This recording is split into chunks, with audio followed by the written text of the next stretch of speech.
Women are, well, one familiar face in the sense of the actual brainchild, if you will, of this endeavor. Christine is joining us again in her capacity of manager of external relations. And because Christine has birthed this concept, I'll take the opportunity to remind the persons that yes, it is an interactive webinar, but it really is with a purpose. Ultimately, what would we want persons to take away from today's webinar? So thanks, Ayinka, for being with us again. And, we're continuing the conversation. So yesterday we started all about the financial blueprint. And today we're more on the entrepreneurial side. And really thrilled to have Adanna Austin here with us today. And, just building on the conversation we started yesterday. So the central bank has had a formal financial literacy program for almost 20 years. And over the years, we've been evolving what we do, how we do it, but all with community in mind. So community remains the heart of what we do, and we've wanted to find different ways and different opportunities to connect with the public. And so, yes, we do financial literacy sessions, and this is a free service. A lot of persons don't know this actually exists, but you can write us. Whether it's a community group, an NGO, schools, both primary and secondary, you can reach out to us to request a formal financial literacy session. We also facilitate those sessions through our museum tours. So we are at service to you. We want you to be financially empowered. We want you to tap into all of the services and resources that we offer. We have a lot of digital resources on our website. And so this is just another layer of that service and that outreach. And so, really looking forward to getting into the conversation, hearing from our community, because we have quite a bit of people online already. So thanks for coming back to us. Day 2 of Money Conversations. So we're ready. Let's go. We definitely are. And somebody who has been in the community already through her marketing dynamics business solutions is our guest today, Adanna Austin, a business coach and marketing consultant from Trinidad and Tobago, is definitely going to add to what we said yesterday. For those of you rejoining us, you know that yesterday we filled the gap quite literally with Philip Williams, giving us a blueprint or a foundation on how we should first off budget, plan for unexpected expenses, and then not fearfully invest our monies so that it works for us. Adanna today essentially will be able to equip us with information to help us grow that money. Literally putting it to work, because she works as an entrepreneur to develop a winning mindset, to run businesses, develop smart goals, and identify ideal clients and develop strategies to generate revenue, and grow businesses. We have quite a few entrepreneurs registered for this particular webinar, and so we anticipate that there will be questions coming in during our conversation. Bring it on. I want to encourage everybody to continuously send those questions with us, and as much as possible, we're going to field them and make sure that even the ones you redirected to us yesterday will also be addressed and shared with you online. So, Adanna, welcome. Thank you. I'm glad to be here. Thank you for having me. Absolutely excited about your conversation. Yes. Because to build on things, we have the foundation, we have the money, but now we need to figure out how to not do that 9 to 5 every day, perhaps. Maybe we have an idea, maybe we have a feeling. And so to start with the conversation part of things, we're going to ask you your business. How did you start? Was this the case? I wonder if Adanna, knew that she signed up for that. Oh, I didn't know that. Well, I always tell people that I come from a family of entrepreneurs. My family is huge. It's over 200 of us, which a lot of people always feel shocked by. So all the Austins related? Well, we have the Austins, the Dixons, the Josephs, it's a bunch of us. Right. But I come from a family of entrepreneurs. My mom, my dad, my uncles, my cousins, a lot of us are entrepreneurs. So we grew up in that environment. And I think to a large extent, it was expected of a lot of us to get into business. So many of my cousins, we have 2-3 businesses. So it was a natural progression for me. I worked in corporate for a long time. I actually worked at the central bank for a long time. Welcome home. For a long time while I was growing my business. And then in 2016, I decided to go into business full time. I'm sure a lot of persons were happy to hear that you maintained the 9 to 5 while growing. Yes. So there are two things coming out of that. One, how you decided or when you would have decided to transition from the 9 to 5 to full-time entrepreneurship. And then perhaps because it was so ingrained or innate through your family, what somebody who doesn't have that background or that support system might need to hear to transition towards entrepreneurship? I always tell people, if you want to start your business and you are working full-time, start your business while you're working full-time. Use the skills that you learn or you've developed in your 9 to 5 or your 8 to 4 business to grow your business, to foster your business, that customer service, that accounting background, that all of those things, right? The admin background. Use those things. And I was fortunate enough to learn a lot while I was in Central Bank, right, with NFLP and financial literacy. That's how I really got started in that. So I used that to help me grow my business to where it is right now. And even taking the leap is always a scary thing. I tell people as well, while you're working, start to put aside money because you need a cushion. You need a comfortable financial cushion. Don't do like me. You need a financial cushion. Talking from her years of experience. Yes, from my years of experience, so that you are, as you're starting off, you have that cushion to still get your bills paid, still live a little comfortably while you are growing and getting your business off the ground. Because you can only grow so much and so far if you're working 8 to 4, Right.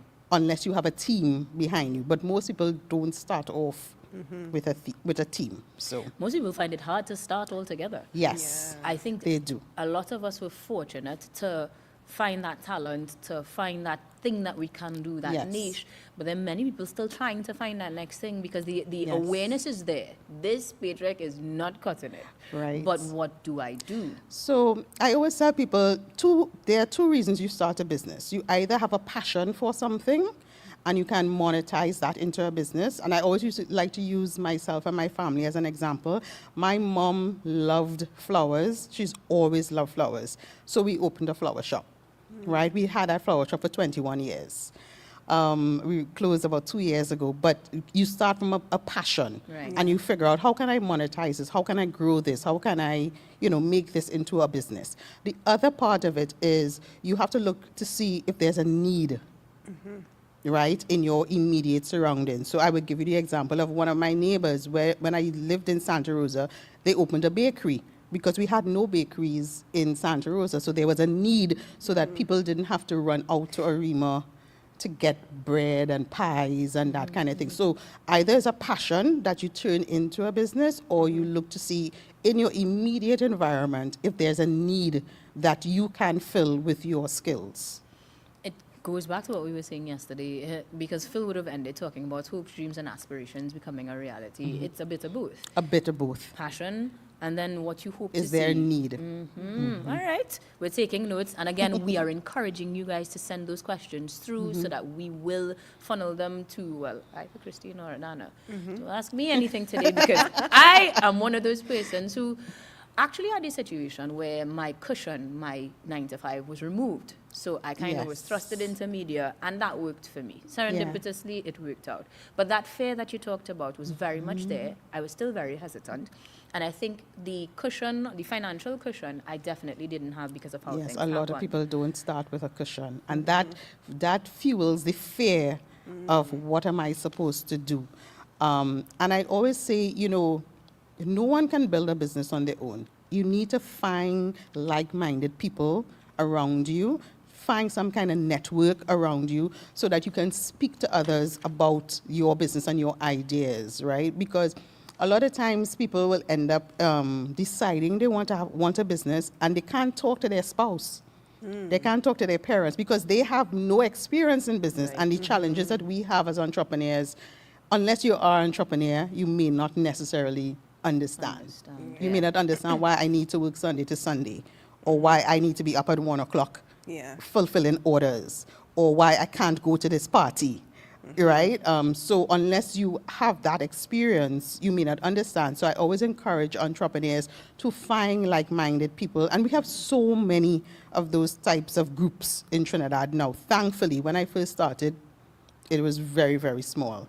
But now there are so many opportunities for you to network and find your tribe, find Yeah. your people. Thankfully, you've actually built one of those tribes that Yes. people can be a part of. Remind Yes. us of the Facebook group. So my group is called Dynamic Business Strategists. It's on Facebook. It's a free group. We have over 4,000 entrepreneurs across Trinidad and Tobago, but we also have entrepreneurs from Barbados, Grenada, Jamaica, the States, Canada, Australia. Diaspora. Yeah, Oh, we have people from all over, and it's one of those groups where it's not about advertising your business, but it's about having real conversations. So we come in and we share stories, we ask questions. How do we do this? How do we open a bank account? How do I ship this here? I go in and do a free training every Wednesday at lunchtime on different topics.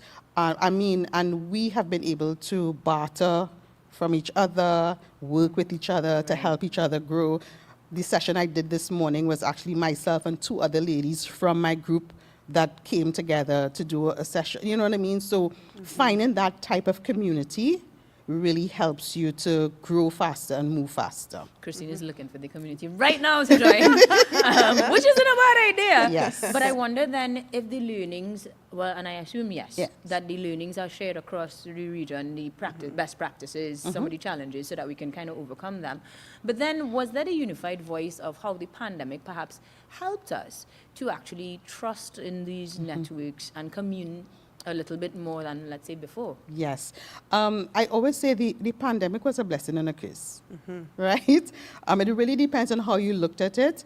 For many of us and for many entrepreneurs that I worked with, it forced them to take that next step. The fear that was keeping them back. At that time, I was like, listen, you have no excuse now. No You choice. have to do this thing Yeah. or else your business is going to collapse. So it forced them to get uncomfortable until they're comfortable and really grow their business. It forced a lot of them to also bring on staff, whether that's a virtual assistant or just a project manager or something like that. And it also forced a lot of people to use the digital space a lot more, which I think was a blessing, Yeah, for sure. right? So, yeah, Put on a jacket, short pants underneath, and you're good to go. you're good to go. I imagine that the comforts and the things that you share in those groups are going to be shared this afternoon ultimately. Definitely. But we do want to make sure that we go through it almost in a step-by-step way. So I'm going to check in from time to time to see if we have any questions, as we are encouraging everybody to send through those questions as they come. So Christine, anything just yet, or are we? No, not yet. I'm seeing, some engagement is happening for sure.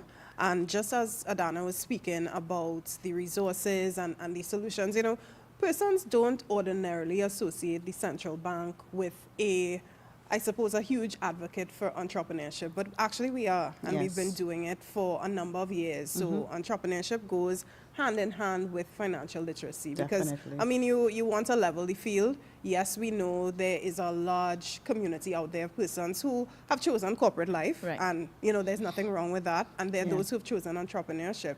And so where we want to come in is to provide resources and solutions bridge for the gap. both. To bridge that gap. Yeah. So, we have been celebrating Entrepreneurship Month, which comes around in November. We've been doing that for a number of years. We've also done a lot of work with youth through our entrepreneurship camps, our money camps during the July-August period. And so, for us, it's always heartwarming to see some of the business ideas that the kids come up with, and even how we continue to see entrepreneurs. Right. Because sometimes, as Adanna said, you want to get started, you don't have anyone in your family who may know or who may have any experience with that. For sure. And you're literally like, well, where do I even go? So you go to communities like Adanna's, you come to our website and you figure out, let me at least start at the base level to see, well, if I'm even considering this thing, what Where do I really start? should I be thinking about? How do I need to set myself up? How do I even just get started? So Christine, I'm going to ask you that then, because the needs of an entrepreneur who is full-time in the business, somebody who's transitioning between their 9 to 5, somebody who's thinking about getting into it, will all be different. Of course. But granted that you are looking at straddling across the board, rather, equipping everybody with that, what are some of the tools that you might recommend we look at as entrepreneurs, aspiring entrepreneurs, or persons in between? Right. So, I would say there's a lot of linkages between your personal financing and entrepreneurship. So the same rules apply. You want to start out with understanding your personal financial circumstances, understanding your personal budget, what you may have to be able to put aside. So that's really where you come in at a base level to understand, well, even if I want to get started in this, if I want to maybe purchase product for resale or I want to produce my own product, how much do I actually need on a month-to-month basis to put aside for that? So it comes back to your budget, comes back to planning ahead, comes back to, considering the way that your life is set up, the support that you have, the support that you may not have. Do you have, family at home who can support you? Because it's also time. It's a lonely road. Yeah. It can be a very, very lonely road because it's not a straight road, right? And I also say, it's a marathon. It's not a sprint. Oh, for sure. Right? And it can be very lonely. So you need that support. But as Christine said, you have to, I think, for you to be a successful entrepreneur, you need to be financially literate. Yeah. And that is why, no matter if I'm working with kids or if I'm working with adults, I always need to infuse some type of financial literacy in the conversation. For sure. Because I have had the experience of working with entrepreneurs who are making $40,000, $50,000, literally coming into their business, and at the end of the month, they still can't pay their mortgage. That says that you're not managing your money well. That means you're not budgeting. And it might also mean that you're not pricing. Which is something I hope we get to touch on. Yes, we will. But I also want to explore this from the intangible and the services standpoint as well, because when you said it's a lonely road, immediately struck a chord with me. How do I get people on board when I am the product, when I am the sell? That is definitely a deeper conversation. And I think you have pinpointed a really beautiful formula, if you will, of figuring it out, starting small and how to monetize, giving us a little bit more insight there. So let's go to that plan, because we really want to build this out as much as possible. I would say when you have decided that you want to start a business, before you go and decide on the business name, the logo, your colors, all the fun stuff, the pretty stuff, the website, before you do any of those things, you want to make sure that your business is viable. Right. First of all, you want to make sure that it is a business that is not just for today, but for the long term. Right. You want to make sure that there's some kind of legacy in your business. And you do that by testing. You have to test out your offer. So if you're baking cakes, test it out with your family, test it out test it out with your people. With me, I volunteer. Right? When I first decided to become a coach, because I was always doing marketing for companies, but when I decided to become a coach, I did beta testing, right? I had 10 small businesses, and I tested out the formula first. On them. For 6 months, I tested it out. I got feedback. I tweaked. I tested another group. I got feedback, and I tweaked. And then I was like, okay, hi, everyone. I'm a coach. Hi. Because I've had the feedback. I've tested it out, and I've made sure that it's a viable product, a viable offer that can actually be impactful. So if you want to start your business, you have that idea, that is where you start. Don't worry about the logo, the colors, the branding. Don't worry about those things yet. Test it out. Do your market research, right? And market research includes testing, but also includes looking at your competitors, what else is in the market, because it's important for us. We have this saying where there's nothing new under the sun. Correct. Yeah. But I also believe that every business can find something that makes them unique. You better. So you have to figure out what is going to make me unique, right? I'll give you another example that I have. I have a car wash. Now, where I'm located, we have multiple car washes, but what makes my car wash unique is that we do steam cleaning. Nobody else does steam cleaning, right? So you have to figure out what will make me stand out in an already crowded market, right? And sometimes that takes a while to find. It doesn't happen overnight, but that is what you need to be looking for and aiming for. So you do your market research, you make sure your viability tests, and then you should launch out. But start. Don't make that keep you back. Start. You're going to make mistakes, guys. Please remember, you are going to make mistakes. Everything you put out is not going to is not going to sell. Yeah. I have had offers put out there and crickets. And it was a hard pill to swallow, but you have to then say, okay, how can I adjust this offer? How can I adjust this recipe? How can I adjust, just fix it and keep moving. I had a friend say something like, you like your business, but don't be in love with it, because you need to remove yourself from those personal things. I'm probably misquoting Rachel, but have a great day. Yeah, she's right. I think she's correct. I struggle with that because, again, in my mind, I am the product. I am the speaker. I am the person doing the action. So in those moments where you had those hard pills to swallow, did you have any sort of coping mechanisms that you might have employed and still to this day function for you? Asking for myself. Yes. And it's different for a service-based business, obviously, right? Because we are our product. We are the brand. Get a coach. A coach will always tell you the truth, because the coach is not here to sugarcoat. Right? Get a coach. I also had a business bestie, an accountability partner. So when I came and I was like, oh, this not working, she was like, you have 10 minutes to complain, and then we're moving on. You need somebody like that who is going to keep you. Yeah, they're supporting you, but they're going to keep you keep you 100. Yeah. And then our group, right? In the group, we give it straight. We tell you as it is. That red label was not it. Right? So again, it really comes back to community, yeah? Yep, that's what it comes back to community. So find your community, get a coach, get an accountability partner, a business bestie, I like to call her, who will keep you on the straight and narrow. And that might not necessarily be your best friend, because they want to kind of soften you up. It might be the Lulu with you. Yeah, right? Because they don't want to hurt your feelings. But having those kind of people, and that's where my group comes in play, right? Because it might not necessarily be somebody you know a long time, but you recognize that, hey, Christine kind of has the same work ethic as I do, so I could kind of lean on her and ask her if we could kind of work together to give each other that level of support. So in my times, I had my coach, and I had my business bestie who cut it dry.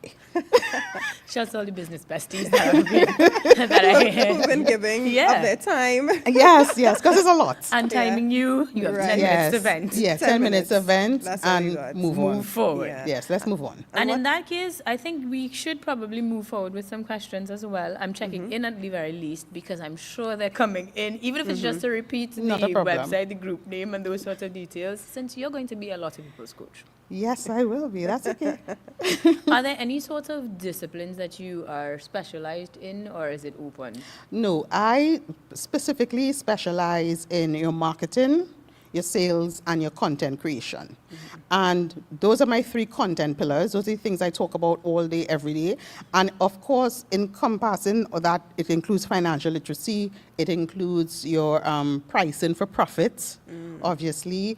It will include things like your mindset, your goal setting, some time management as well, because that's a big thing that a lot of entrepreneurs struggle with. I did the course twice. Yes. Time management is woo. But so it includes those things, but ultimately I speak about marketing, sales, and content creation. Then let's get a little bit into the, pillars, if you will. Specifically money, because this is a money conversation. Yes. Pricing was something that you said you do explore.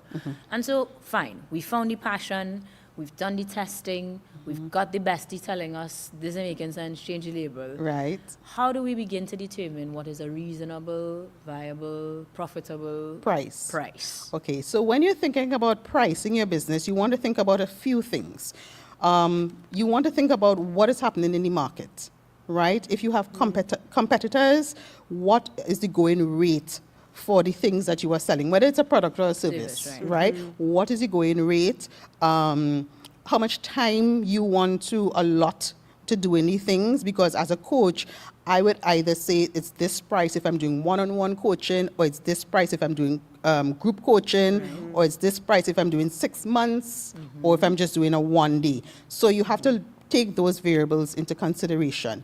If you are pricing a product, that's a whole different ball game. You have to make sure you know the price of every single thing, from the last shred to the last sticker, right? And you put that together, and then you have to mark it up. Now, there's no right or wrong way. Some people like to do a 10%, 15%. Again, it depends on your niche. It's different for everybody. Right. But you want to take everything into consideration. So when we had our flower shop, we would, if we were doing a bouquet, I mean, we're pricing for each flower. Right. We're pricing for the ribbon. We're pricing for the pin. We're pricing for the spray. We're pricing card, for the everything. card. Yeah, We're yeah. pricing. You have to price everything, right? I always tell people, even if you have to go and pick up the item, how much gas you have to put to go and get that? How much gas you have to put to go and deliver it? Right? You have to put everything, and that is where the financial literacy comes into play. I was going to Yeah. say. Because a lot of people get scared when I say go and make your list of things. When they see 30 things written and they're like, oh my God, I can't put all of these things together. I'm like, you can. yes. You better. And that is why Yeah. you're not making money, because you're not putting everything together. You're just pulling a figure from your head. Right. You're feeling You're, like a you're feeling, right? The feeling could keep you As broke. is you. The feeling could keep you It broke. definitely feeling could keep you can. broke, Yeah. right? One thing. Yeah, and you know what Adanna is sharing really highlights the importance of us having these conversations. And so for us at the Central Bank, it is immensely important for us to be able to create platforms for persons to share real life experiences. Yes. And so, you know, in all of the work that we've been doing with entrepreneurs over the years, we certainly have some upcoming plans in terms of sharing some more digital content. We have a business builder series where we've interviewed some entrepreneurs. So we really want to not just, yes, there are resources and stuff on the website, but the real meat of the matter comes hands-on. out, the hands-on, it comes Actual out in application. these conversations for sure. Yeah. And I am seeing some questions online coming in, and going back to that whole notion of deciding to go into business full-time. So we have a question, Adanna. How do you know when it's time to leave that 9 to 5 and go straight into your business 100%? It's different for everyone. There's really no right or wrong answer. You would know. So for my clients, they knew when they reached a certain threshold. So my clients who work their normal 8 to 4 and building, and they say to me, Adanna, I want to leave my job by the end of the year. So we will figure out using a budget, because this is where your budgeting comes in. Using a budget, we'll figure out how much do you need to make so that when you leave, your life is still comfortable. What does that figure look like? And it's not going to be the salary that you make, because you need to make more than your salary, right? But not only make that amount, but make it consistently. Not just 1 month and say, okay, I can leave my job now, but make it consistently, or make as close to it consistently enough for you to now decide, okay, I can leave, right? So I think that is a great indicator for you to decide. For sure, the Is- quantitative, for sure. Yeah, you But can time make is your next also step. a valuable, measurable thing Yes. as well. So what about those who say when they feel literally that they're too tired or too exhausted and decide to put more energy into one or the other? Would that be a good indicator as well? Would you advise against that? No, unless you have a financial cushion. Because, I mean, I understand that there is the challenge of being, you're feeling burnt out in your 8 to 4 job and you just want to do your own thing. That's great.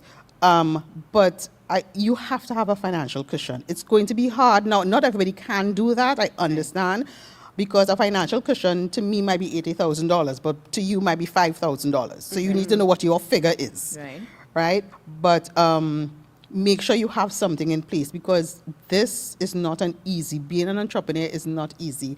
And you have ups and downs.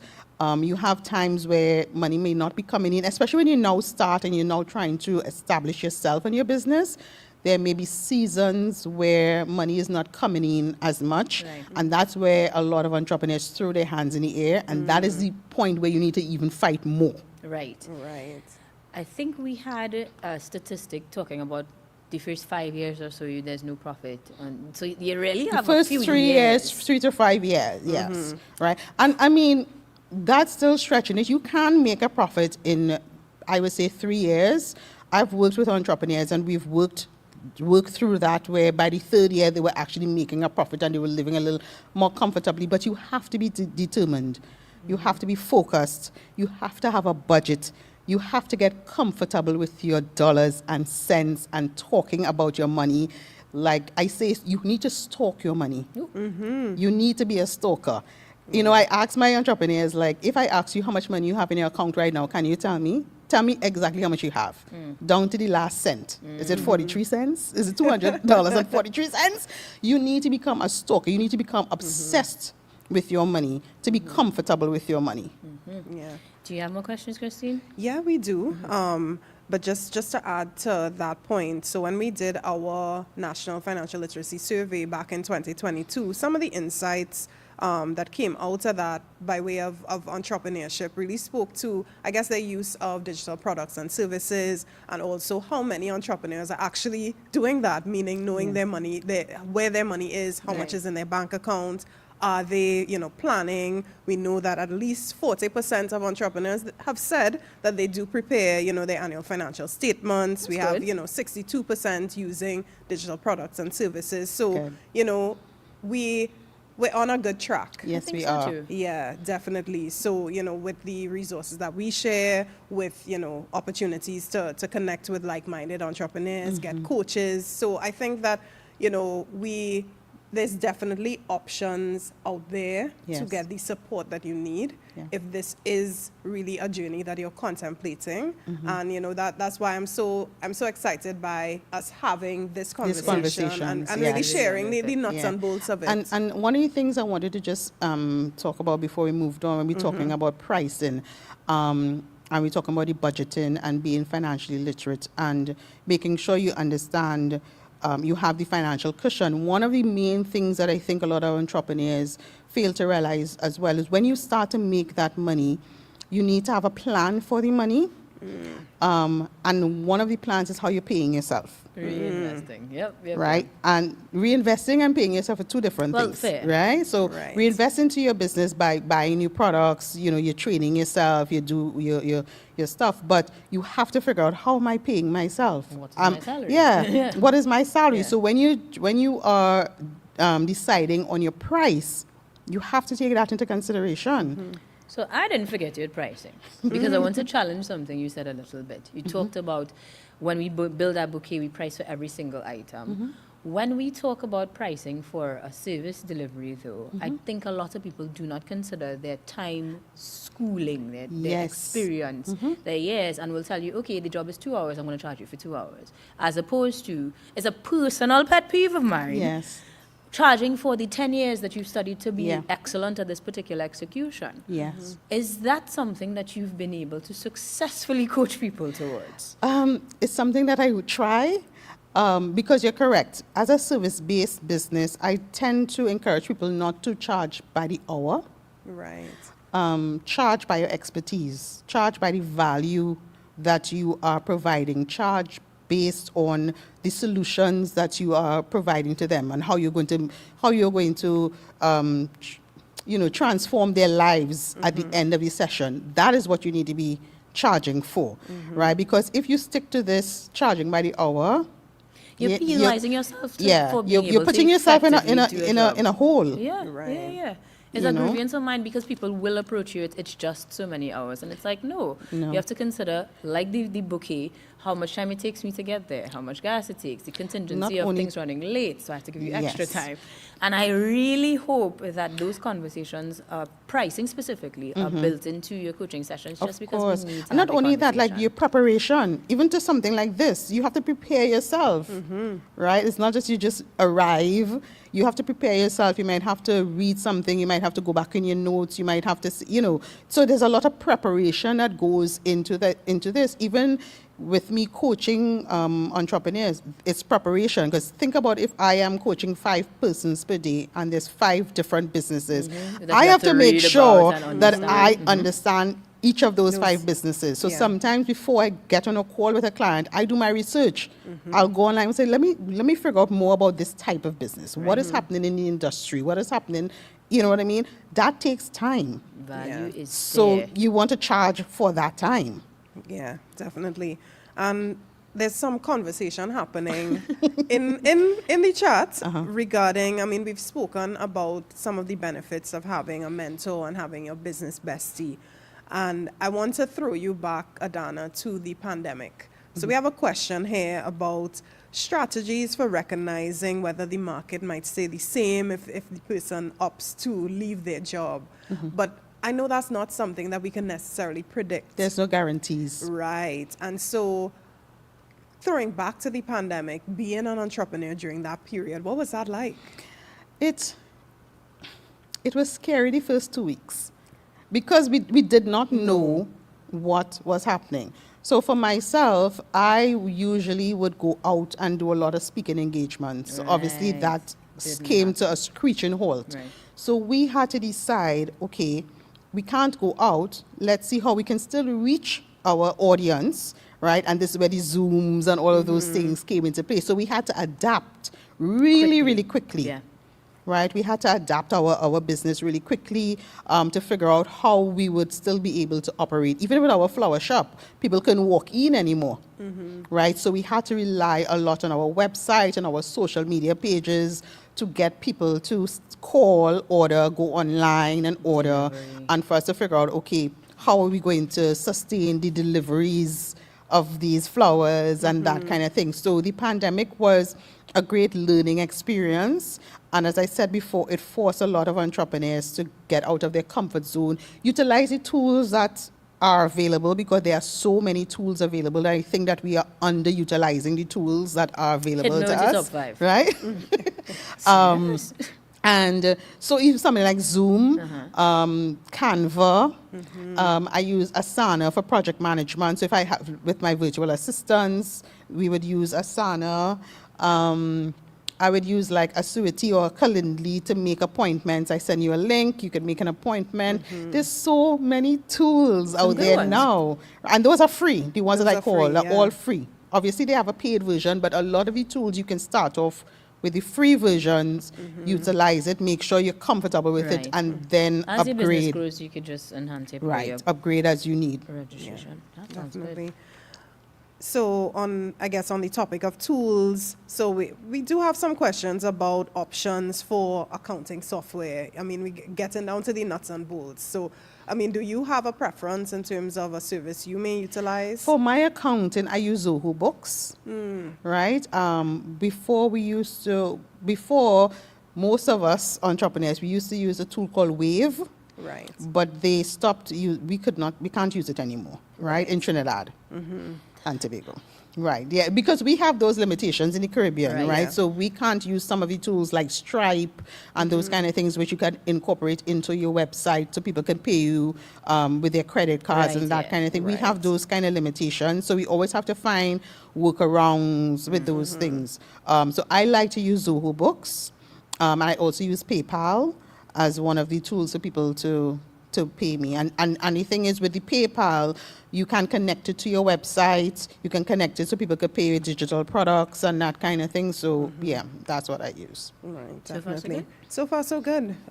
You know, a lot of conversation, I would say, about, you know, just trying to find your way as an Yes. entrepreneur. You know, we have a question about scaling your business, getting more customers, and I know that's another side of entrepreneurship. We've tackled it from the base level, but anything you want to share? I on would that? say to you that people confuse growing and scaling. They're two different things. You need to Right. grow first before you scale. So growing is where you are getting the nuts and bolts together, you're doing the back end stuff. You may have one staff, not many, you may have one assistant who is helping you. Growing is making sure that your business is viable, you are building your audience, so you have an audience, right?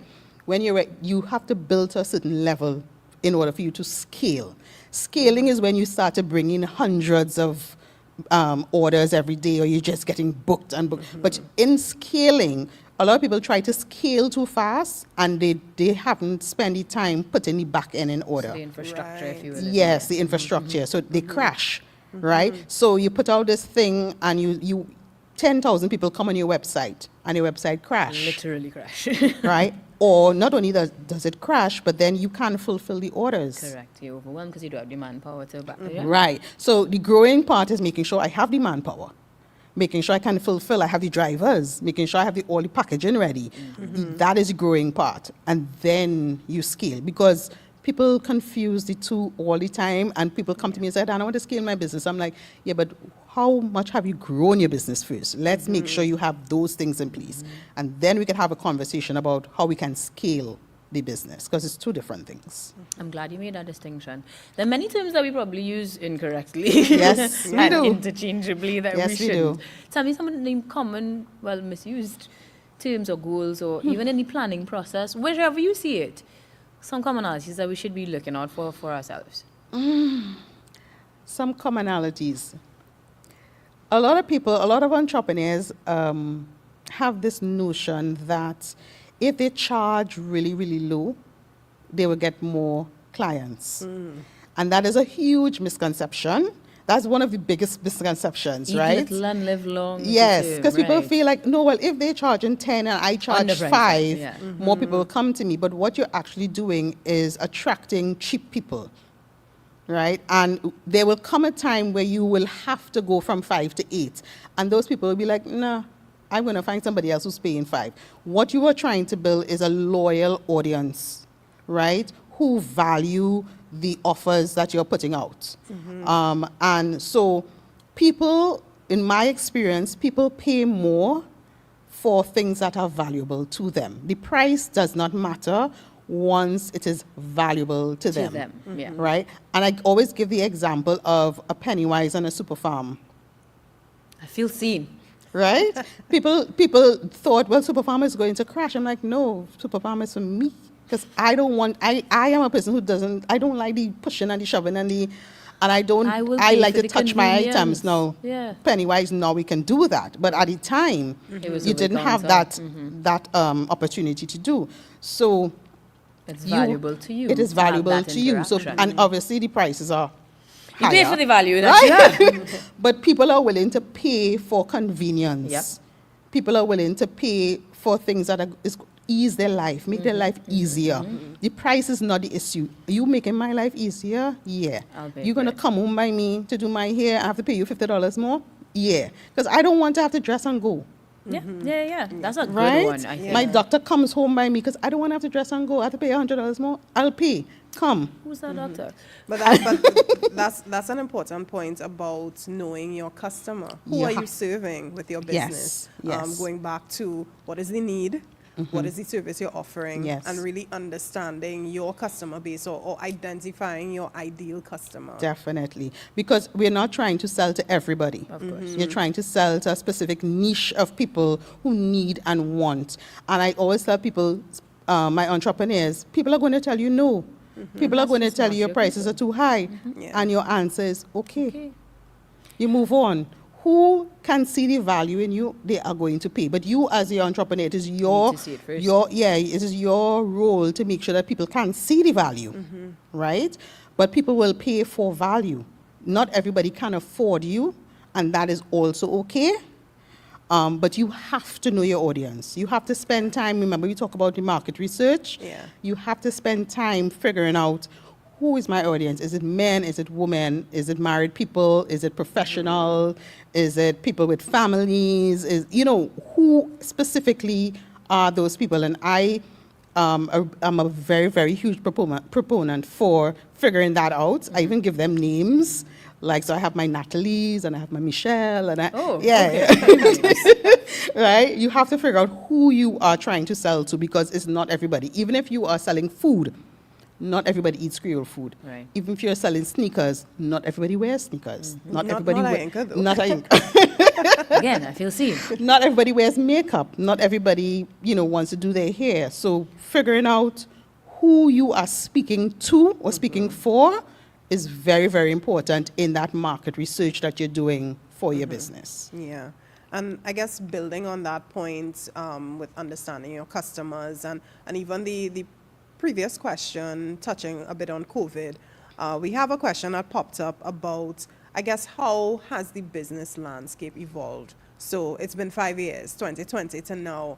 And in your experience, Adanna, what trends have you seen in terms of the shifts? So, of course, there was definitely a huge push towards digital adoption sure. with certain services. But what else have you seen in the entrepreneurship Besides space? digital adoptions, I've seen a lot more collaborations because people recognize I can't do this on my own. So we've seen a lot more collaborations. We've seen a lot more people using the digital products. We've seen a lot more networking and coming together. I mean, I found that people came together. Yep. Whereas before, it's like your business there, my business there. We can help each other, but we're not even going there. All, yep. But it forced us to really come together and work together and figure out how can both of us survive, you know, because I say that there's enough money for all of us to be successful, right? So let's help each other to be successful. So a lot of collaborations happened over, the last 5 years, and it's still happening, eh? Yeah. It is still happening, inclusive of the digital transformation and using those Yeah. platforms and products. I Yeah. actually think it's one of the things you could look forward to enhancing, because even with the simple example I could think of is Instagram itself, where you could have initially just tagged persons. Now you can actively collaborate, so you're actually Yes. getting into their network, literally, Yes. of persons. I think, though, in terms of being able to utilize that, using Instagram again, just understanding how to do that is a little complicated. So I'm going to go back to asking you for a top 5 or top 3 of steps, tools, whatever you go to when you are looking at that growth versus, I want to make sure I use the right terms. Scalability. Scalability. And now adding to the mix the collaboration, who you want to pair with, how you determine who to pair with, and how you go about doing that. First, I would say when you decide that you want to collaborate with someone, you need to first figure out who is their audience. That's the number one thing. Who is their audience? Because we want to make sure that we're speaking to the same people. Right? Your audience can't be men and mine is women, and we trying to, it's going to clash. Right. So you want to make sure it's the same audience. You want to make sure that there's some kind of marrying of the two things Right. that you are selling. So you're a hairdresser and I have hair oil. Makes sense. There has to be, Perfect there has to be some kind of marrying of the two. Again, you have to do the market research to figure what that is and what that looks like. But you need to be marry the two. But the big thing with collaborations, where I see collaborations fall apart, is not having the same work ethic. You always find one person gives 100 and the other person kind of gives Group 40. projects in school all over again. Yes, the group projects. And I always encourage my entrepreneurs when they come to me excited about, oh my gosh, I found someone, her name is Christine, she has this, she's the best person for me to collaborate with. Cool, let's do our research. What does Christine's digital footprint look like? Meanwhile, Right? And if we do decide to go with Christine, what does our contract look like? What does that look like? Who is doing what? Where is the money going? How long is it going to be for? You know what I mean? What determines if the collaboration is a success or a failure? You have to ask those is the questions. measurement of What is the value? measurement? Yeah. What is the return on the investment of the collaboration? what's the investment? Yeah? How much are we putting in together if there is a monetary thing to start it? Right. Those are the conversations they don't have. They just be like, oh my God, Christine is great. Christine, yes, we are going She's to do this. popular. Let's do Let's this." go on Canva, Yeah. create this flyer and put it out. Canva. What? No. And that's why I say growing and scaling. Yeah. You have to put in the back end work to make sure that your business remains viable. Yeah. Make sure you're talking to the right people, and make sure that you are going to get a return on your investment. For sure, for sure. We spoke a lot about that in our conversation with Phil yesterday about the importance of doing the work. Yes. Because I mean you have to be concerned about not just your personal financial situation, you're extending to a business, you're extending to a collaboration. Let's make sure that we dot all our I's, cross all our T's, yes. and make sure that you are making an investment in something that can radically change the trajectory of your life Definitely. in a really positive Ultimately. way. And you know, you shared a lot about some of the struggles of entrepreneurship, the times when it gets really hard, It does. the times where revenue dips, the times where you're wondering, do I really still want to do this? Do Yeah. I want to go back to my 9 to 5? Yes, And exactly. you know, it comes down to not just effort, but also, equipping yourself with the tools, To do getting so. the exposure, having the conversations, literally, walking the walk And the mindset. and the mindset. The Most mindset, importantly. because without fostering a mindset of success, you will literally fall apart. I've seen entrepreneurs who have great businesses, great pricing, but they come against a boulder and they throw their hands up. And I'm like, this is part of the journey. Yeah. This is not where you're supposed to give up. This is when you're supposed to say, yes, let me jump. Let me keep jumping until I jump over this particular boulder. You have to, and your mindset practice is something that you have to do every single day. For sure. It's Because not every a day you're an one-off. entrepreneur. So you Yeah. have to do it every day. That makes Every complete single sense. day, Saturday and Sunday even, right? You have to create, and it's going to look different for everyone. Some people like journaling, some people like affirmations, some people like to talk to their business bestie 15 minutes every day. It's going to look different. You have to figure out, what does that look like for me? It may be listening to something on YouTube every day, but without that success mindset, you are going to struggle a little bit, and nobody wants you to struggle. Well, I mean, the struggle bus is a small bus. You can get off pretty soon, right? And we will struggle for time because we just have about, give or take, 10 minutes Okay. before we should be wrapping. And I do want to make sure that we don't just harp on the difficulties. Yes, we know they're real, Yes. but there are lots of beautiful success stories. course. And when you have the success, you have the money. Yes. So we need to also talk about what we do when we get that money. Mm-hmm. You did touch on it in the sense of clarifying, first and foremost, that reinvesting in yourself, your product, your business is different from actually taking care of yourself, paying that salary. What are some of the other things that we need to strategically employ once we start making that money? So I would say, well, first of all, when you start to make your money, you want to make sure you have a separate bank account for your business.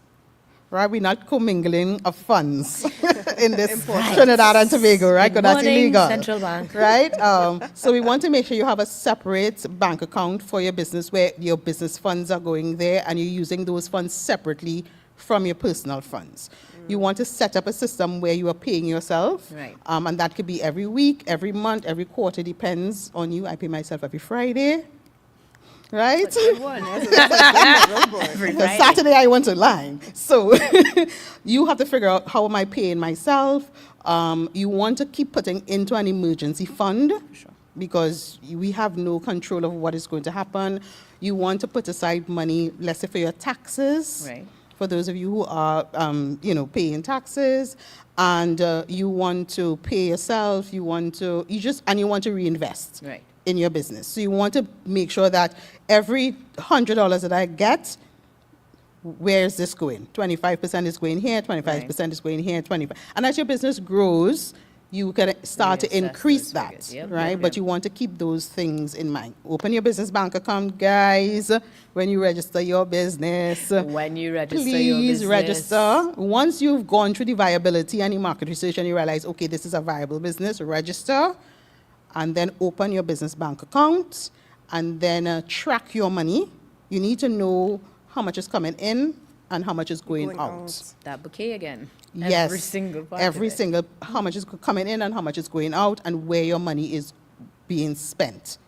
Right? So that you have to make wise financial choices. It feels like a repeat of yesterday in terms of Yeah, the but- budget, but it's because it's the foundation. It definitely is. And, as we are going through this conversation, we're highlighting the joy and the value of entrepreneurship. And Adanna, you've been in this space for a while. And we have a question, but I'm going to flip it. Oh, gosh. So the question is, what are some of the key points in dealing with negative energies as a business owner? But I'm going to flip it. How have you managed to stay positive as as a entrepreneur, as Coach, someone who influence, is yeah. influential in this space? How have you managed to rise above the noise? Business bestie, right? Because as much as she might hit me down and tell me, get up, she also celebrates with me. I celebrate every single win, right? Sometimes we get a big sale or we get a big order and we just be like, okay, we just move on. I tell my entrepreneurs, pause. Let's celebrate that. What are we doing? And it could be as little as just the text message with the emojis. Yes, But let's yay. celebrate. And for me, when I work with my entrepreneurs, every week we have a check-in, right? It's like, what are we celebrating this week? Right. And you lead with that. Yes, and Yeah. it does. Your celebration doesn't always have to revolve around money. It could be other things in your business, right? I got through this. I was able to do the ad. I was able to collaborate. I was able to finish the contract. Whatever it is, but we're celebrating. You celebrate every win. I also use my testimonials. I like to read my testimonials because that gives me a little boost. Yeah. I'm helping people. So those Good days where I'm ones. feeling like, oh my God, what am I doing? I go back and I look at my testimonials like, no, Adanna, you are helping people. People are saying yes. People are seeing transformations in their lives. You have proof that this thing that you're doing is working. You're just having a bad moment. Right. It's not a bad business, right? Because we're human. We're going to have bad moments, right? Yeah. So I do that and go back to my affirmations. I do a lot of journaling and those kind of things. And I also stress self-care.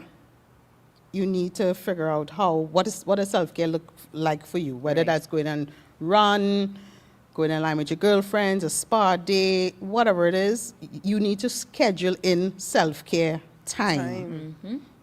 And that's across the board. Not just as entrepreneurs, but as people, as human Yeah. beings. That need for community, that need for support. Yes. All of that comes into your mental health and Exactly, because your self-care. mental health is so important Oh, for as you're sure. growing. Yeah. Yeah, definitely. Chief, what is it? Chief cook and bottle washer definitely needs to Yeah. check on their mental health. You need so. some self-care, and that's what I do when I have the tough periods, because it happens. It happens.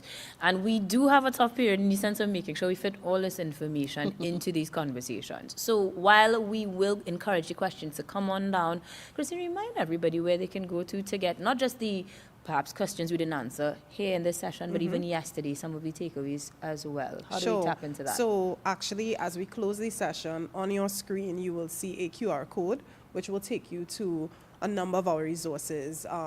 It'll help you in how you connect with us. You know, you can connect with us on our social media platforms, connect with us through our website, tap into some of the resources on the website. And as I said yesterday, we're continuing the conversation. So we yeah. also want to get your feedback. We're going to drop a little feedback survey in the chat. We're also going to email it out to all the persons who registered, because we want to know, who do you want us to have in the hot seat? We had Adanna today. We had Phil the Gap yesterday. And we really want to be able to continue these conversations. We know that these conversations are valuable. We want to really, shy away from not necessarily using the technical jargon, but really just bring it home, bring it and present it in a way. Give you that, info you could use. Yeah, that's really what we want to Immediately. do. Yeah. So And definitely. Anna, this is not so hot, right? No, it's not hot. not hot, not hot. It's not hot. Good thing. Yeah, I mean, and we want to keep the conversation positive. You know, Yes. we're here to empower, we're here to inspire, and we really want to let you know that there's support. There's support from us here at the bank. There's support in our wider Communities, and we are really just bringing that community here. Can I take the opportunity then to commend you on the endeavor? Because Definitely. the successes we've already seen in terms of the types of conversations that are being had, the fact that they're having their own conversations and Yeah. already building that network demonstrates it doing what it's supposed to do. But if you want to be part of your community, then remind us of your connects as well. So I'm inviting everyone who's listening to join us on Dynamic Business Strategists on Facebook. It's a free group where we talk all about business. Join us tomorrow. We have training at 12 o'clock tomorrow. Every Wednesday at 12 o'clock we have training. So join us there. And my advice to you, if you want to start where you are, right? Start where you are. Start afraid. Start with whatever you have. Start and just keep building. You will get there. Get your coach, get your mentor, get your business bestie, and keep moving. Yeah. So we've given you some of the tools that you can get there with. We are going to continue to offer the support and create the networks that you might need to take it to the next step. And now it's up to you to tell us what else you need. So we encourage you guys to utilize those links, those chat boxes, any method that you find fit to share with us your feedback, your hopes, your aspirations, to use Phil's word, and your time. I will take the time now to say thank you very much to those of us who chimed in online, joining in the conversation, and of course to both our speakers, Adanna today and Phil yesterday, for sharing their knowledge, their time, their resources, and of course supporting us towards entrepreneurship. Beautification. I want to take it to the next level. What is next that we can look out for from the central bank in this endeavor? So, I mean, we have our schedule of events to take us through the year. So, of course, April is Financial Literacy Month. We're going to move into the July-August period. We're going to have our entrepreneurship camps. And so, you know, there's a lot in store. So I really, really want to make a plug for all our viewers, all our participants to connect with us on social media. We are at Central Bank TT on most platforms, Right. so definitely connect with us, share with us, let us know what you want to see coming out from the Central Bank. And I'll make a plug here for my team, because definitely, you know, when we conceptualized this initiative, we pulled things together. We knew that we wanted to use the opportunity of April being Financial Literacy Right. Month to do something different. Yes. And, you know, there are a lot of hands in the pot to make this possible. And so definitely want to shout out my entire team, the External Relations team, our AV unit, our Events and Logistics unit, our Public Education and Outreach unit. A lot of hands in the pot to make this possible. And continue to share. Tell us what you want to see. Give us more work. That's what we're here for. But definitely, you know, share with us. And, you know, we're in service. And so tell us what you want to see, and we'll see how we can make it possible. Growth and scale. That's what I'm taking away today. And whatever you choose to take away, we hope it equips you to have better money conversations. So until next time, have a fantastic evening and make wise financial decisions. Bye, everybody. Bye.